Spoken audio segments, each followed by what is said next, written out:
Claudia Sheinbaum lo dijo ella misma, sin que nadie se lo preguntara con nombre y apellido completo. Ahí, frente a las cámaras, en la mañanera de este lunes, la orden de aprehensión contra Alonso Ancira Elizondo volvió a estar vigente.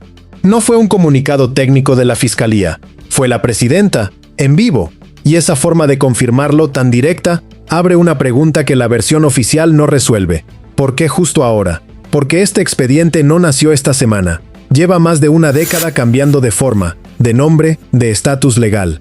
Y hay algo que todavía nadie explica del todo. ¿Qué fue lo que realmente destapó esta reactivación? ¿Y por qué ocurre apenas unos días después de que una mujer sin ningún vínculo aparente con el acero fuera detenida en un aeropuerto de la Ciudad de México? Porque aquí hay dos historias que el gobierno insiste en presentar por separado. Una es la de un empresario que dejó de pagar. La otra es la de una mujer detenida por lavado de dinero, hermana de uno de los personajes más señalados de la corrupción petrolera en México. Y entre esas dos historias hay un puente que nadie en la mañanera quiso trazar en voz alta. Pero ese puente existe, y una vez que se traza, cambia por completo la lectura de lo que está pasando con Ancira. Vamos a los datos duros, porque ahí empieza a notarse la grieta. Alonso Ancira recuperó su libertad en 2021, gracias a un acuerdo reparatorio con Petróleos Mexicanos. Se comprometió a devolver $216.664.040 por el caso conocido como agronitrogenados. Pagó 50 millones en noviembre de ese mismo año. Pagó 54 millones más en noviembre de 2022, y ahí se detuvo. El tercer pago, $112 millones, debía liquidarse en noviembre de 2023. Se lo aplazaron un año completo, y aún así, hasta este lunes, esa cantidad sigue sin depositarse. Son más de 2 años de un expresidente de Altos Hornos de México caminando libre, mientras la deuda más grande del convenio simplemente no llegaba. Pero ese incumplimiento, por sí solo, no explica por qué el interruptor se activó precisamente este lunes.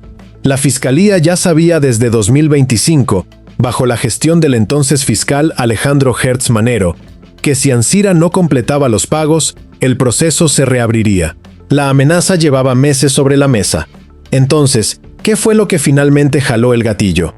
Para entender eso hace falta regresar al origen del expediente, porque ahí está enterrada la razón por la que este caso nunca deja de ser una bomba política. En 2014, durante la gestión de Emilio Lozoya Austin al frente de Pemex, la petrolera estatal compró una planta de fertilizantes que llevaba años sin producir, prácticamente chatarra industrial. La compró a Altos Hornos de México, la empresa de Ancira, y la compró, según las propias investigaciones de la Fiscalía, muy por encima de su valor real. El gobierno actual ha hablado de un daño patrimonial que, sumado a otras irregularidades del mismo periodo, superaría los $760 millones. Esa operación fue el corazón de la investigación que en 2019 llevó a la Fiscalía a pedir la detención de Ancira. Lo capturaron el 28 de mayo de ese año en el aeropuerto de Palma de Mallorca, en España, con apoyo de Interpol. Pagó una fianza de 1 millón de euros para salir de la cárcel española, y desde ahí empezó una batalla legal de años contra su extradición a México. Por eso, cuando finalmente llegó a territorio mexicano en 2021, la negociación con la Fiscalía no terminó en una condena, terminó en un trato: reparar el daño con ese pago de $216 millones y quedar libre mientras cumplía. En su momento, se presentó como una victoria del Estado. Recuperar dinero, se dijo entonces, era más eficaz que mantener a un empresario años enteros en litigio dentro de una celda. Pero ese argumento tenía una grieta desde el principio, y esa grieta es exactamente la que estamos viendo abrirse ahora.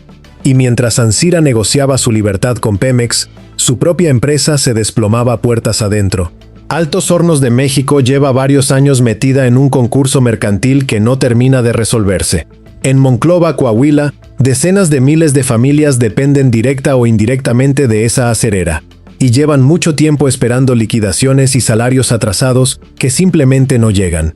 Los extrabajadores han bloqueado accesos, han viajado hasta la Ciudad de México a entregar oficios, se han plantado en la plaza principal del municipio exigiendo que de una vez se publique la convocatoria para subastar los activos de la empresa. Y ahí aparece un contraste que nadie menciona en la mañanera. Mientras miles de obreros siguen sin cobrar lo que se les debe, el hombre que fue dueño de esa acerera seguía caminando libre, sin pagar tampoco lo que le debía al Estado.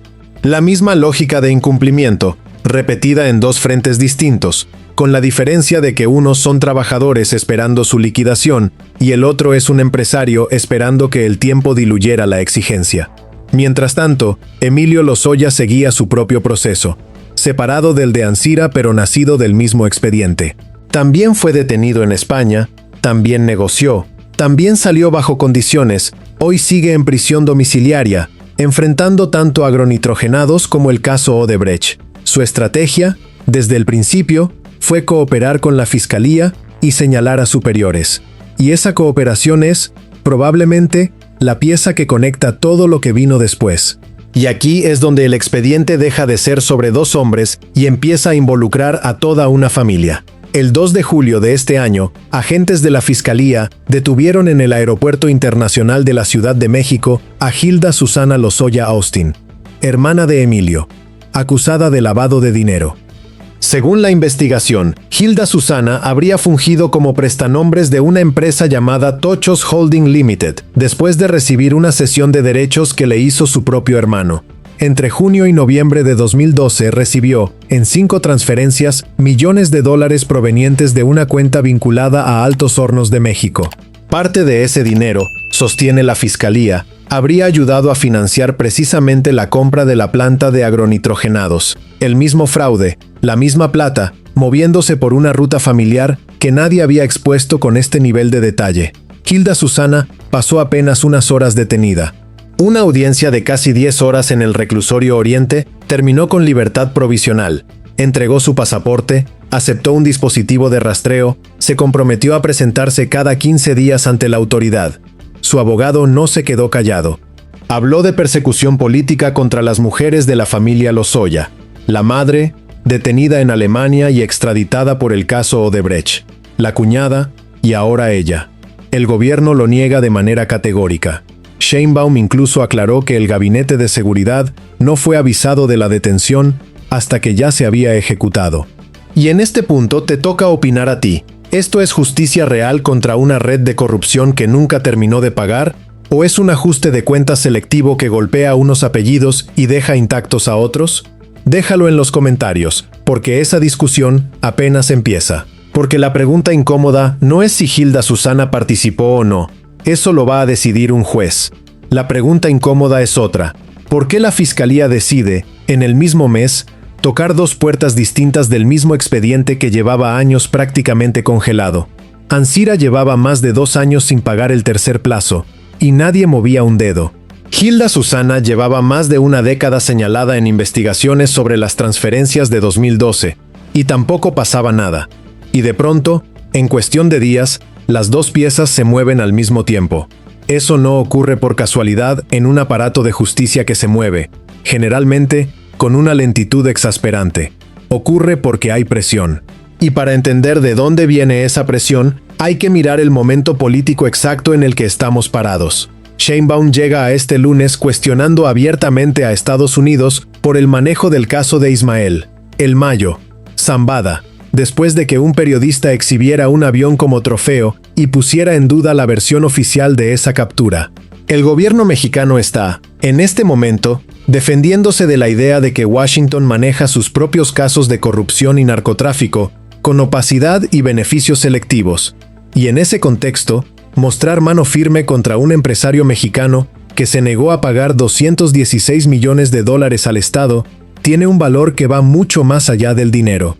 Es un mensaje, puertas adentro y puertas afuera. Ahí aparece el primer indicio de hacia dónde apunta realmente esta historia. El acuerdo reparatorio de 2021 nunca fue, en el fondo, un mecanismo diseñado para garantizar que el dinero regresara completo. Fue un mecanismo diseñado para sacar a Ancira de una celda española sin que el gobierno de entonces cargara con el costo político de dejarlo libre sin ninguna condición. Pemex necesitaba mostrar que había recuperado algo. Ancira necesitaba salir. Y el trato les convino a los dos, mientras el tercer pago, el más grande, quedaba suspendido en el aire durante años sin que nadie lo exigiera con fuerza real.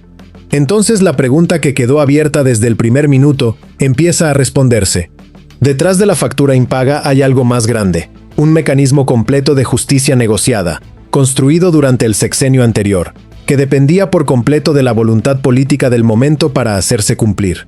Y ese mecanismo, mientras nadie lo revisaba, permitió que Ancira viviera más de 2 años, como si la deuda simplemente no existiera. Y ese mismo patrón de justicia que depende de la conveniencia del momento es, precisamente, lo que conecta la reactivación contra Ancira con la detención de Hilda Susana Lozoya. Emilio Lozoya sigue siendo, hasta hoy, un testigo cooperante clave para la Fiscalía. Su testimonio sostiene buena parte de las acusaciones contra otros funcionarios del sexenio de Enrique Peña Nieto, y un testigo cooperante, en cualquier sistema de justicia, vale tanto como la presión que se pueda ejercer sobre él. Tocar a su hermana, en el momento exacto en que también se reactiva el expediente de Ancira, no necesariamente es casualidad procesal. Puede ser, hablando en terreno de hipótesis razonable, porque no existe confirmación oficial de esta lectura, una forma de recordarle a toda la red involucrada en agronitrogenados que el expediente sigue vivo y que nadie, ni los apellidos más protegidos, está completamente a salvo. Y aquí llega lo que en realidad explica por qué esto pasa ahora y no antes. Reactivar la orden contra Ancira no garantiza, en los hechos, que el empresario termine detenido de nuevo. Tiene doble nacionalidad, mexicana y estadounidense. Tiene un historial de amparos que durante años lograron congelar cada intento de la Fiscalía en su contra. Y tiene sobre todo la experiencia de haber usado ese mismo blindaje legal para evitar la cárcel casi una década completa. Entonces el valor de esta reactivación no está, principalmente, en el dinero que Pemex podría recuperar algún día. Está en lo que comunica hacia afuera, que el gobierno de Sheinbaum puede mostrar acción firme contra la corrupción petrolera del pasado, justo cuando enfrenta preguntas incómodas sobre cómo Estados Unidos maneja sus propios casos de narcotráfico y corrupción, y justo cuando necesita que la cooperación de Emilio Lozoya con la Fiscalía siga firme, sin fisuras, sin arrepentimientos. El caso Ancira es, en este momento exacto, más un termómetro político que un mecanismo real de cobro. Y eso abre un riesgo que apenas empieza a notarse. Si Ancira efectivamente evade otra vez la captura, usando los mismos recursos legales de siempre, el gobierno se queda con una reactivación simbólica y sin resultado real. Exactamente el tipo de episodio que la oposición puede usar para acusar de show mediático. Pero si la Fiscalía sí logra ejecutarla esta vez, entonces el caso agronitrogenados vuelve a poner bajo los reflectores a toda una red de funcionarios del sexenio de Peña Nieto que hasta ahora ha evitado consecuencias serias. Y en el medio de todo esto sigue una familia entera, la de Lozoya, viviendo bajo la presión constante de que cualquier movimiento judicial puede tocarla en cualquier momento, sin aviso previo, en cualquier aeropuerto. Lo que queda claro, más allá de cómo termine este capítulo específico, es que el sistema de justicia negociada que México construyó para resolver la corrupción del sexenio pasado nunca fue tan sólido como se presentó en su momento. Dependía de pagos que se podían aplazar, de acuerdos que se podían incumplir durante años sin consecuencia inmediata, y de una voluntad política que solo se activa cuando el contexto lo exige. Alonso Ancira es apenas la pieza más visible de ese engranaje. Y mientras el país entero discute si finalmente lo recapturan o no, en Monclova sigue habiendo obreros esperando una liquidación que se les debe desde hace años, viviendo el mismo tipo de incumplimiento que hoy ocupa titulares nacionales, solo que sin cámaras ni conferencia matutina que los defienda.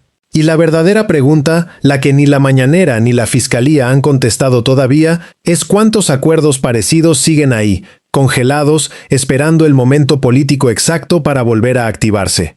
Si crees que esto realmente va a terminar en una recaptura, o si crees que en unos meses el tema simplemente desaparece de la conversación pública, dilo en los comentarios. Y si quieres seguir esta historia hasta que se resuelva de verdad, suscríbete al canal, porque esto, con toda seguridad, todavía no termina.